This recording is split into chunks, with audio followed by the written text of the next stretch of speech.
Good morning everyone. आज हम जानेंगे 8085 माइक्रो प्रोसेसर का प्रोग्रामिंग मॉडल्स।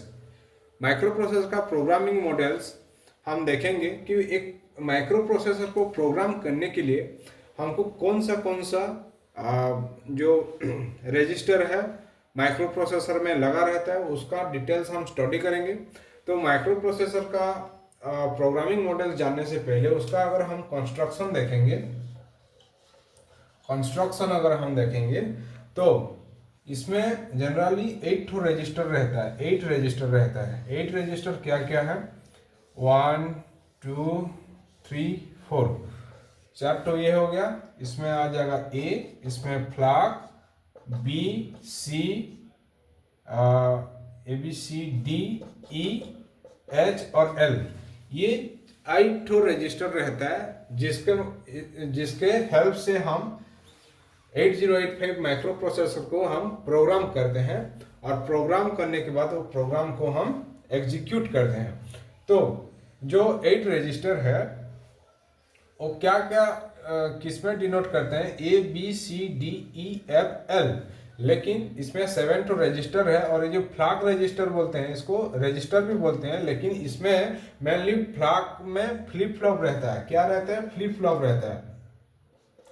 फ्लिप फ्लॉप, इसमें फ्लिप फ्लॉप रहता है। फ्लिप फ्लॉप्स कितना तो रहता है? 5 तो फ्लिप फ्लॉप रहता है। 5 तो में क्या क्या है? पहला आता है एस।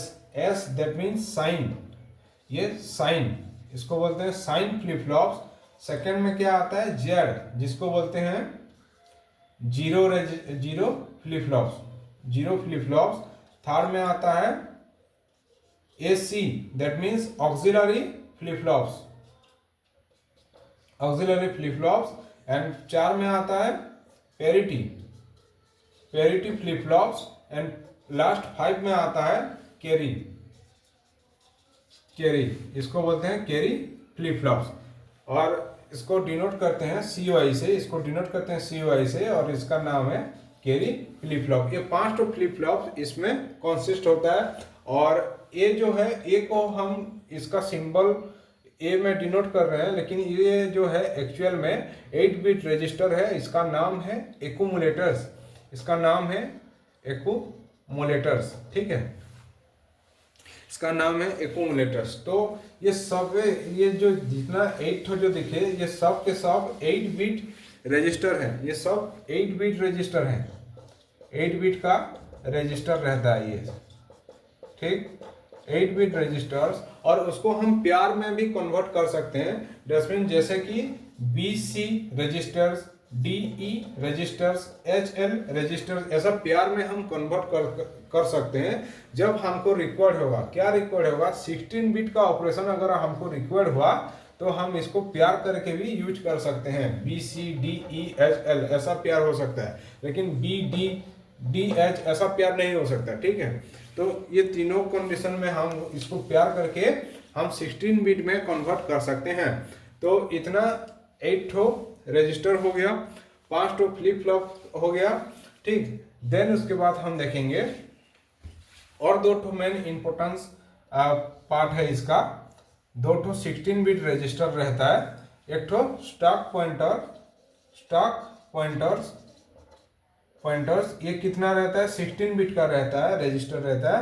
और एक प्रोग्रामिंग काउंटर्स, प्रोग्राम्स काउंटर, इसको बोलते हैं PC, डिनोट करते हैं PC से। और ये भी 16 बिट का रहता है। और स्टैक पॉइंटर जो है ये भी 16 बिट का रहता है, इसको डिनोट करते हैं SP से, ठीक है। SP और PC ये दोनों स्टैक पॉइंटर है। तो ये दोनों का काम क्या है? ये दोनों का काम जो है स्टॉक करता है। ये क्या करेगा? स्टॉक करेगा। कोई भी हमको इंस्ट्रक्शन देना है, इंस्ट्रक्शन दे के हम रजिस्टर में पहले स्टोर करते हैं। स्टोर करने के बाद जो भी इंस्ट्रक्शन को हम पहले दिए हैं और सेकेंड में जो इंस्ट्रक्शन दिए हैं, पहला इंस्ट्रक्शन दिए 1 + 1, फिर दिए 2 + 2, फिर दिए 3 + 3। तो ये क्या करेगा? पहला जो ऑपरेशन है ये स्टैक पॉइंटर क्या करेगा?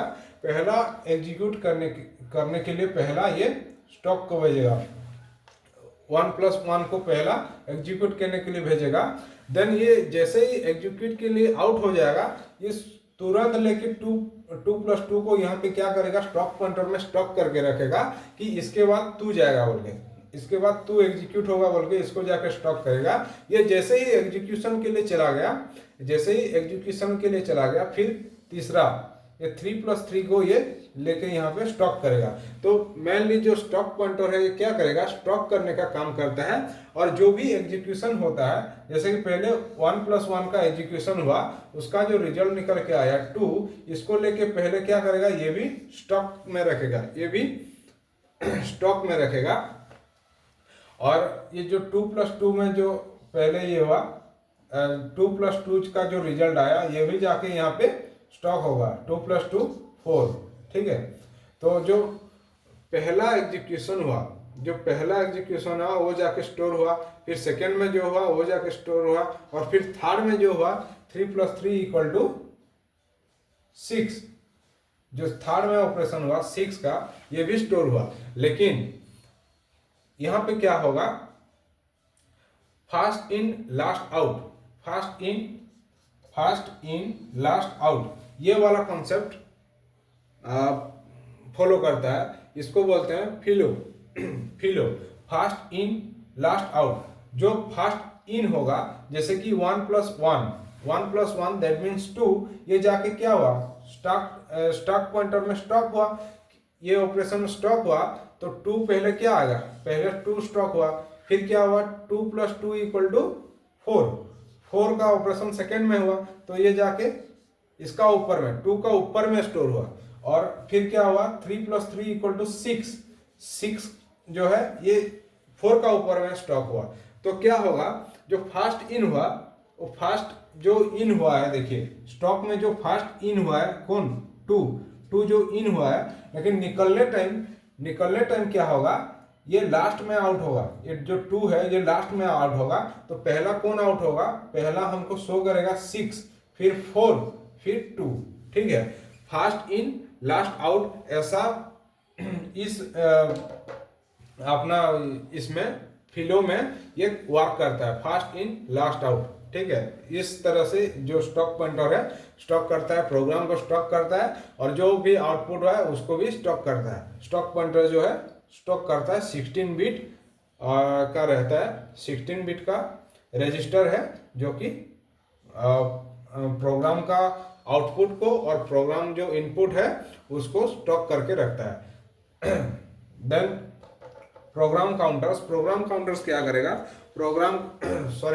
जो स्टॉक पॉइंटर है, जो एग्जीक्यूशन का ऑपरेशन है, और जो भी हमको एग्जीक्यूट करने के लिए इंस्ट्रक्शन मिला है उसको स्टॉक करता है। और प्रोग्राम काउंटर क्या करेगा, ये मेमोरी एड्रेस को स्टॉक करता है और प्रोग्राम को स्टॉक करता है, प्रोग्राम को काउंट करता है। जो भी पहला आया, जो भी प्रोग्राम आया, एक प्रोग्राम के बाद दूसरा प्रोग्राम को भेजता है। ये हम जब प्रोग्राम को रजिस्टर करते हैं, रजिस्टर करने में ये प्रोग्राम क्या करेगा, एक के बाद एक ये प्रोग्राम को काउंट करके भेजेगा किसके पास, ALU के पास ऑपरेशन के लिए प्रोग्राम को स्टॉक करके भेजता है, ठीक है। देन आता है दो ठो बस। जो बस एक ठो बोलते हैं 8 बिट बस, 8 बिट डाटा बस, 8 बिट डाटा बस, ये बाई डायरेक्शनल रहता है, और एक ठो यूनिडायरेक्शनल रहता है जिसको बोलते हैं 16 बिट एड्रेस बस।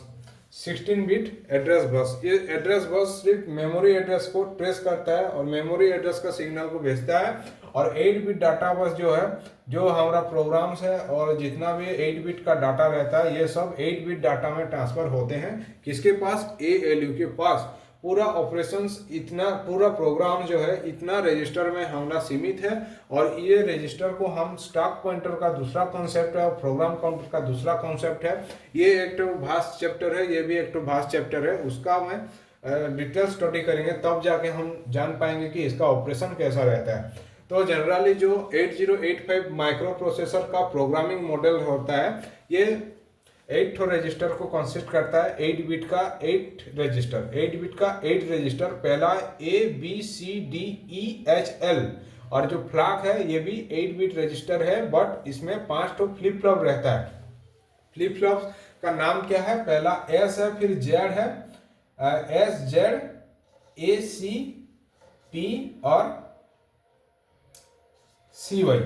तो एस जो है साइन को डिनोट करता है, साइन फ्लिप फ्लॉप, जेड जो है zero flip flop, A C जो है auxiliary count auxiliary carry, and P जो है parity, and C Y. That means इसको हम थोड़ा देख लेंगे, इसका मतलब क्या होता है। जब भी हमारा माइक्रो प्रोसेसर का एएलयू ऑपरेशन के बाद जो भी जैसे कि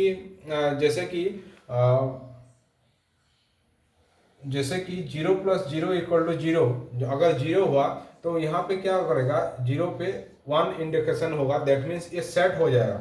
जो माइक्रो प्रोसेसर है ये सेट हो जाएगा, ये फ्लिप फ्लॉप जो है सेट दिखाएगा।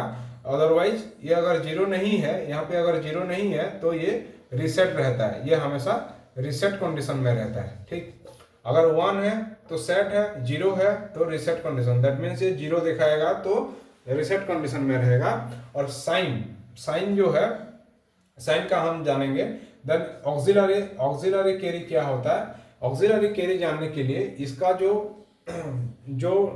डाटा पॉइंट है, डाटा पॉइंट दैट मीन्स ये 7 डाटा को पॉइंट करता है फ्लिप फ्लॉप्स। ये D7, D6, D5, D4, D3, D2, D1 और D0। ठीक है, ये इतना डाटा को कंसिस्ट करता है। पहला आता है साइन, फिर 0, फिर AC, फिर P और फिर कैरी। ठीक, लास्ट में कैरी।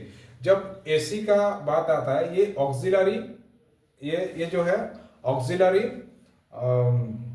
ऑक्सिलरी कैरी है। दैट मीन्स ये क्या, जब मान लीजिए D में 1 आ गया और ये D का 1 जो है इसमें पास होगा, इसमें D4 में पास होगा, D3 का 1 जो है D4 में पास होता है, तो ये जो है, ये जो कैरी आएगा यहाँ पे 1 का जो कैरी आया, ये होता है ऑक्सिलरी कैरी। जब ऑक्सिलरी कैरी कोई यहाँ पे आता है तो ये सेट कंडीशन में रहता है, दैट मीन्स ये 1 कंडीशन में रहेगा, इसको बोलते हैं सेट। अदरवाइज ये अगर कोई D3 का 1 अगर डाटा ट्रांसफर नहीं हो रहा है इसमें D4 में, तो इसको बोलते हैं ये रीसेट कंडीशन में रहेगा और 0 कंडीशन में रहेगा। और पैरिटी जो है अगर रिजल्ट हमारा डबल 1 है या फिर इवन नंबर ऑफ 1 है तो ये क्या होगा, ये सेट कंडीशन में रहेगा। इवन नंबर 1 दैट मीन्स क्या, अगर हमारा जो आउटपुट है डबल 1 है तो ये इवन हुआ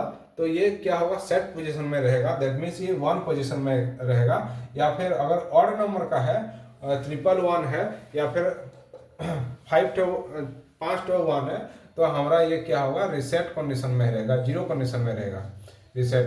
दैट मीन्स हम जान जाएंगे कि जो आउटपुट है हमारा ऑड नंबर ऑफ 1 है, इसीलिए ये रिसेट पोजीशन में है। और इवन नंबर में रहेगा कि 4 तो रहेगा तो ये क्या हो जाएगा, ये फिर से सेट हो जाएगा और 1 हो जाएगा। और कैरी जो है, जनरली कैरी कहाँ पे कंसिस्ट करता है, एग्जिस्ट करता है, यहाँ जब 1 + 1 = 0 और 1 + 1 = 10 होता है, लेकिन यहाँ पे हम पहले 0 कंसिडर करते हैं और 1 जो है हम कैरी लेते हैं।